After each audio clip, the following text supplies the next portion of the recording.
buenas, estoy aquí en representación de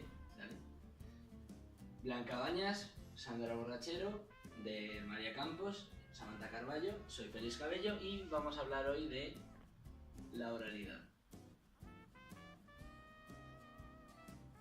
Bueno, estos son los temas que vamos a tratar. Lo primero que vamos a ver es qué es la oralidad concretamente. Vamos a hacer una pequeña diferenciación de conceptos relacionados con la oralidad, como son la comunicación, el lenguaje, la lengua y el habla. Después vamos a tratar de forma breve las características principales que tiene la oralidad, el efecto de la oralidad en las sociedades, los sistemas de discurso que eso lo hemos visto en clase, que pertenecen a Nocioni, y una pequeña comparación o enfrentamiento entre lo que es la escritura y sus características y la oralidad y sus características. Y al final nos vamos a dar cuenta de que no son tan distintas como podemos pensar al principio. Vale, lo primero de todo, ¿qué es la oralidad? Lo que a todos se nos viene a la mente es que la oralidad es aquello que decimos, exteriorizar un mensaje, Pues es verdad, sí, pero vamos a dar una explicación más concreta, más apuntillada. La oralidad es un sistema simbólico de expresión. Sistema simbólico porque cuando nos cuentan, por ejemplo, cuando nos dicen una palabra, que es en definitiva un grupo de fonemas juntos, por ejemplo, gato, a todos se nos viene a la mente la imagen de un gato. Es el símbolo de gato, desde el lenguaje, es esa palabra. Sistema porque atiende a unas normas y a unas reglas concretas de expresión. Y de expresión porque es para lo que nos sirve, es para expresarnos. Luego también es considerada la forma más natural de comunicación. Esto se debe a que es la primera expresión lingüística que existe, incluso no solo para los seres humanos también. Pues hay animales que dan signos de comunicación por distintas formas. Es una comunicación oral, por supuesto, no articulada o articulada, dependiendo de qué se trate, pero es la primera forma de comunicación que existe en el caso de la especie humana. Vamos ahora a pasar a lo que habíamos mencionado antes, esto de diferenciar conceptos. Tenemos aquí un pequeño dibujo que nos va a servir muy bien para explicarlo. Por ejemplo, empezamos por la comunicación. La comunicación es la interacción y el intercambio de información entre dos interlocutores. Por ejemplo, aquí tenemos los dos interlocutores y todo lo que rodearía este acto de interacción sería la comunicación. De la comunicación forma parte tanto el contexto, la información que se transmite, los interlocutores, cómo se transmite y un montón más de factores y elementos que intervienen en este proceso de interacción. Siguiente. Vale, ahora hablamos del lenguaje. El lenguaje es una facultad, el lenguaje es la capacidad que todos tenemos para hacer viable esta comunicación. Por ejemplo, todos tenemos, quien más quien menos, ¿sabes? Pero todos tenemos la capacidad de hablar o de comunicarnos, que sea por gestos. Por ejemplo, la gente con discapacidad de sordomudo, por ejemplo, pues tiene la capacidad de manejarse mediante el lenguaje de signos. Los ciegos tienen la capacidad de interpretar el lenguaje braille. Pues esa es la facultad que tenemos todos los seres humanos.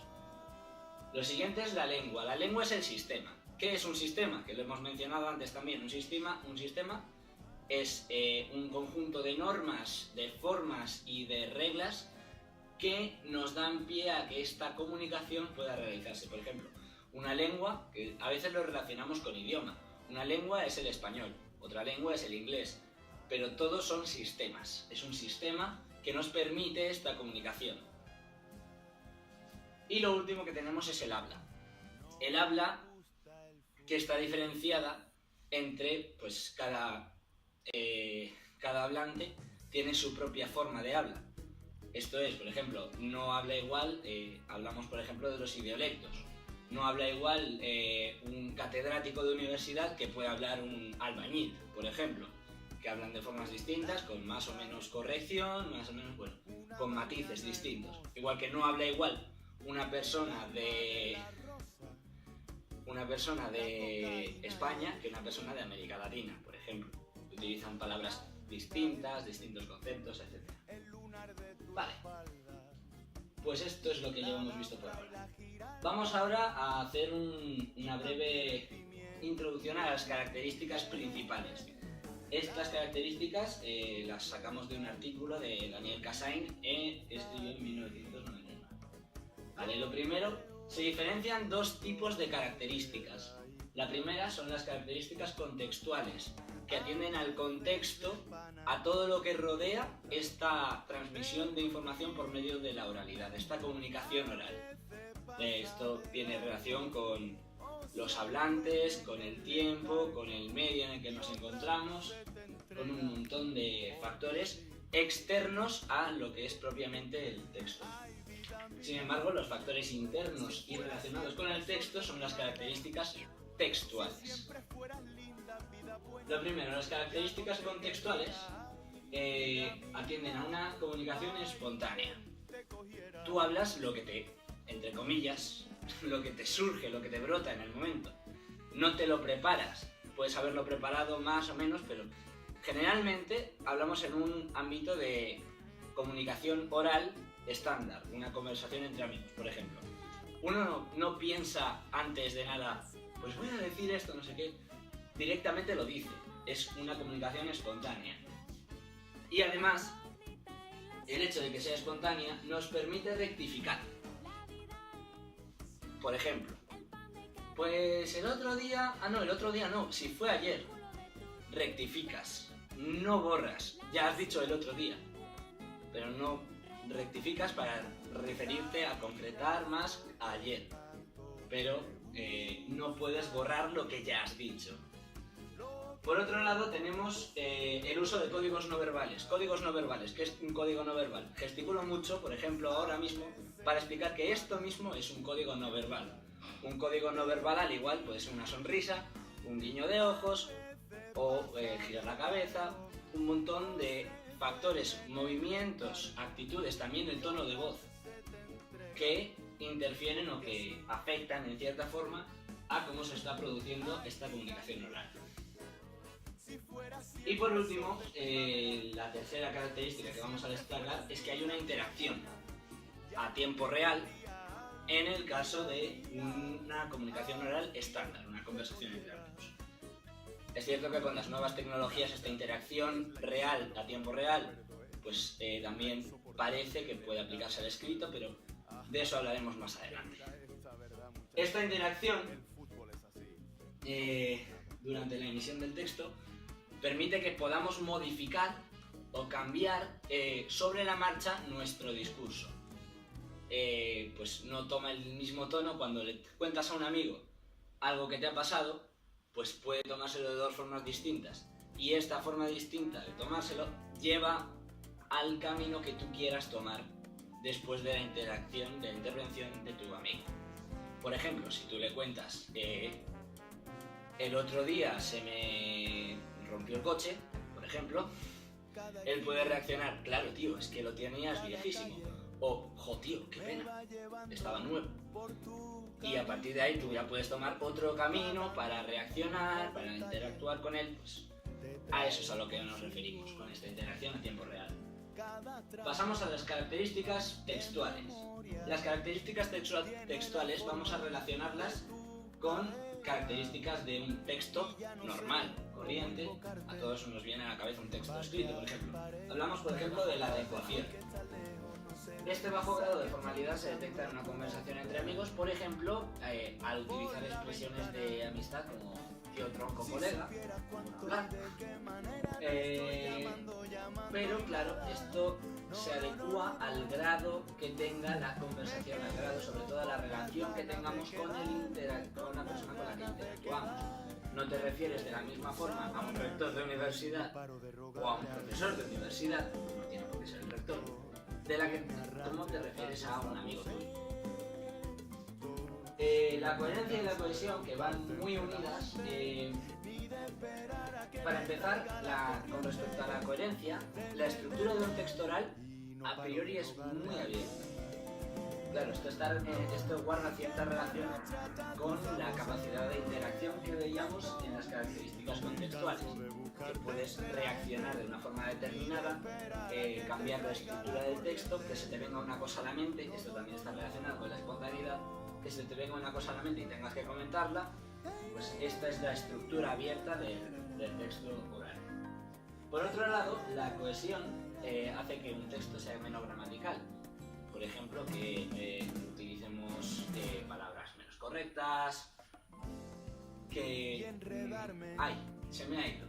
¿Cómo era? No sé qué. Esto es un ejemplo de la falta de cohesión y coherencia en un texto oral.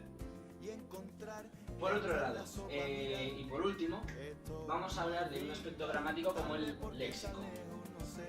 El léxico que utilizamos generalmente es el mismo, o sea, es el que pertenece a nuestra lengua, a nuestro sistema, pero utilizamos un montón de comodines, tics lingüísticos, palabras parásito, muletillas para cambiar de tema, para...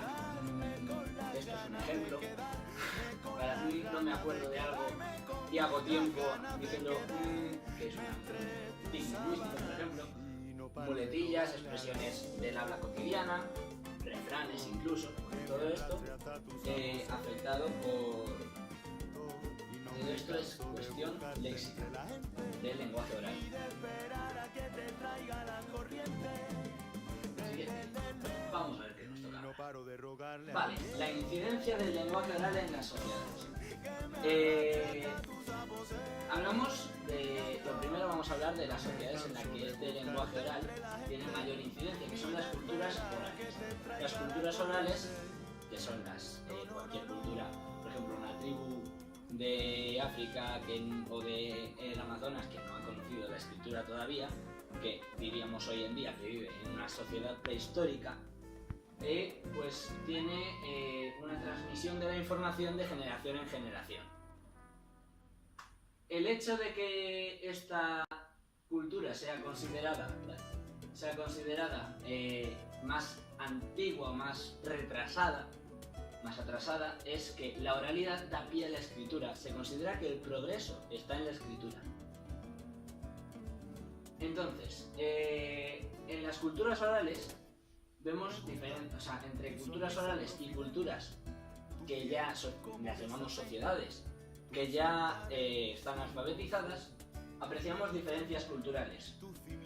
Diferencias culturales, sobre todo la mayor importancia que se le da en una sociedad oral a la gente mayor, a la gente que posee la mayor información, la que más ha vivido, la que nos transmite esa información de generación en generación. Cambios en la mentalidad, esto está relacionado. En la percepción de la comunicación. A una persona de una cultura oral le es estrictamente necesario que su interlocutor esté presente en el mismo medio. Tiene un contexto de espacio y tiempo concreto. Cree que una comunicación solo se puede dar de una forma determinada, en un sitio determinado y en un momento determinado. También tiene el uso de normas y elementos mnemotécnicos. Por ejemplo, prolifera el uso de refranes, el uso de muletillas también, este tipo de elementos lingüísticos que nos ayudan a memorizar. También apreciamos una diferencia de pensamiento y esto está relacionado también con lo primero que comentábamos, un ejemplo sería este mayor aprecio a las personas de mayor edad. Vale, y a partir de ahora tenemos en cuenta dos teorías que están relacionadas con esto que comentamos aquí arriba. La oralidad y la escritura. La primera teoría que se maneja es la teoría de la gran línea divisoria, cuya mayor propuesta es que la oralidad y la escritura en ningún caso son parecidas. Son siempre distintas y la escritura está en un escalafón mayor que la oralidad.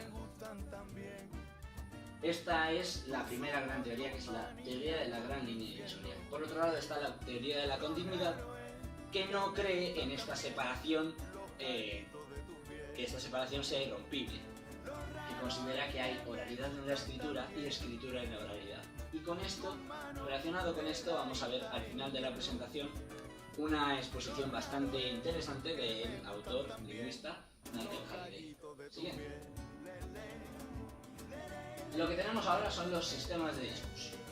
Diferenciamos 4 sistemas de discurso principales. Y esto también está relacionado con la teoría de la continuidad. Esto es una creación, una invención de Giovanni Lencioni, que en 1996 propuso este sistema. La primera parte encontramos un parlato-parlato. Parlato-parlato es un lenguaje oral transmitido de forma oral. Lenguaje oral. El lenguaje oral de siempre se considera que es menos gramatical. Y el ejemplo sería pues eso, una conversación entre amigos, lo que estábamos hablando antes. El ejemplo que llevamos utilizando como lenguaje oral estándar. Por otro lado tenemos el parlato escrito o transcrito, la transcripción de un lenguaje oral. Un ejemplo que encontramos es el de los guiones teatrales en los que un actor tiene que interpretar algo, o sea, en el que aparece una expresión oral cotidiana, normal, pero escrita, que tiene estas características de que está corregido, que no está tan abierta la estructura. Encontramos, por ejemplo, apreciamos dos elementos que son el narrativo teatral y el parlato recitato. Narrativo teatral, que sería lo que es una narración concretamente en una obra de teatro, y el parlato recitato, que es la expresión oral de los actores en un escenario. ¿Por qué estos dos aspectos están englosados dentro del parlato programático? Parlato programático porque se considera que el autor, a la hora de escribir una obra de teatro, tiene ya controlado tanto el narrativo teatral como el parlato recitato. Está todo programado, todo controlado. Vale. Estas dos formas, que son el lenguaje parlato, coinciden en la presencia física de los interlocutores. En una conversación es necesario que haya interacción, más que presencia física hablamos de interacción, que haya interacción entre el emisor y el receptor, que se vayan intercambiando los papeles. Por otro lado, el parlato escrito también precisa de la presencia de un público, en el caso de una obra de teatro. Sin embargo, son distintos en la espontaneidad, y aquí es cuando mencionamos sobre todo el parlato programático. El parlato es totalmente espontáneo, mientras que el guión teatral, el parlato escrito, parlato programático en este caso, está controlado perfectamente por el autor de la obra. Y ahora pasamos al lenguaje escrito como tal. Lo primero que encontramos es el escrito parlato. Es leer un texto en voz alta, como podría ser el caso de una profesora o de un alumno que lee un texto que aparece en un libro de texto, o el caso de una periodista que cuenta las noticias a base de notas, leyendo el texto. Y por otro lado tenemos el escrito, que es el texto escrito con unas características del texto escrito en concreto y que además está escrito. O sea, que nos llega en soporte escrito, soporte de escritura, soporte físico. Que sería, por poner un caso, el ejemplo de un texto jurídico. Adiós. Y ahora, por último, vamos a dar un doble enfoque de este enfrentamiento que se produce entre la escritura y la oralidad. La escritura y la oralidad, vale. Estas son las diferencias que apreciamos, diferencias en el canal, en la materia que se utiliza, en los recursos que acompañan al lenguaje en sí, en la gramaticalidad o agramaticalidad, que esto es considerado así. Esto es un enfrentamiento, estas son las diferencias que existen entre una escritura y una oralidad. Aparece el paralenguaje, en este caso el texto oral, hay un contexto compartido en una comunicación, mientras que no es necesario que sea compartido en un texto escrito. Hay una sintaxis sencilla, más simple en un texto oral, y en un texto escrito pues pillamos más de una complejidad sintáctica. Y por último, la espontaneidad y la planificación que tienen inherentes un texto oral y un texto escrito respectivamente. Vale, y ahora vamos a ver esto que proponíamos con Michael Halliday. Michael Halliday, en uno de los capítulos de su libro Written and Spoken Written Language de 1985, segunda edición de 1989, afirma que hay autores que creen que el lenguaje oral es menos sofisticado por ciertos elementos que incluyen, por ejemplo, dudas y silencios. Pero, y hablamos de otra autora, Blanche Benveniste, cree que estas dudas, que estos silencios realmente son reveladores, que nos revelan cómo se crea el lenguaje, cómo se genera, qué explicamos, qué queremos decir. También utilizamos en el lenguaje oral, que le quitan esta sofisticación, frases breves, ciertos errores, y pues todo esto hace que el lenguaje oral sea considerado menos sofisticado. ¿Qué dice Michael Halliday? Michael Halliday distingue tres conceptos. El primero, la forma, la estructura formal, los elementos formales que tiene un texto, tanto escrito como oral. El medio, la naturaleza del medio por el que se transmite. Y la función, el objetivo de esta comunicación, tanto oral como escrita. Estos tres elementos nos sirven para que podamos medir, en cierta forma, el lenguaje oral y el escrito por unos mismos parámetros, que son estos tres. ¿Vale? ¿Seguimos? El lenguaje oral.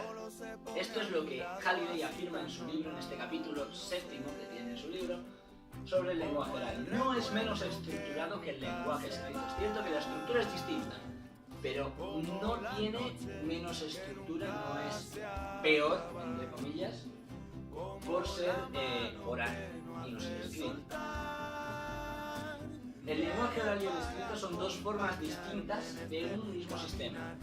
Está el inglés escrito o el español escrito y el inglés oral o el español oral, que son cada uno una forma distinta de expresarse en un mismo sistema, dentro de un mismo sistema. Lo siguiente que tenemos es que llega a la conclusión de que no son comparables. No puedes hacer una tabla y basarte en esa tabla exclusivamente para decidir que uno es mejor y uno es peor. Los dos son, cada uno por su parte, lo mejor que son. No son comparables.